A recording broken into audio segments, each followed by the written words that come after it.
Airport నుంచి future సిటీకి వెళ్లే మెట్రో మార్గం ద్వారా దాదాపు 40 కిలోమీటర్లుంటుంది. అది ఎయిర్పోర్ట్ టెర్మినల్ నుండి మొదలై కొత్తగా ఏర్పాటు చేయబోయే మెట్రో రైల్ డిపో పక్క నుంచి ఎయిర్పోర్ట్ సరిహద్దు గోడ వెంబడి ఎలివేటెడ్ మార్గంగా నిర్మిస్తారు. మన్సాన్పల్లి రోడ్డు గుండా 5 కిలోమీటర్లు ముందుకు సాగిన తర్వాత పెద్దగోల్కొండ ఓఆర్ఆర్ ఎగ్జిట్ కి చేరుతుందని మెట్రో ఎండీ తెలిపారు.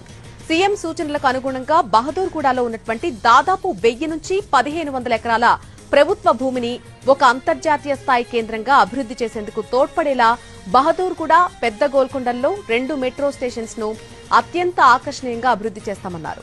పెద్ద గోల్కొండ ఓఆర్ఆర్ ఎగ్జిట్ నుంచి తుక్కుగూడ ఎగ్జిట్ మీదుగా రావిర్యాల్ ఎగ్జిట్ వరకు దాదాపు 14 కిలోమీటర్ల పొడవున ఈ మెట్రో మార్గాన్ని ఎలివేటెడ్ మెట్రో మార్గంగా ఓఆర్ఆర్ లో మెట్రో రైల్ కి కేటాయించిన భాగంలో తక్కువ ఎత్తులో నిర్మిస్తామని తెలిపారు.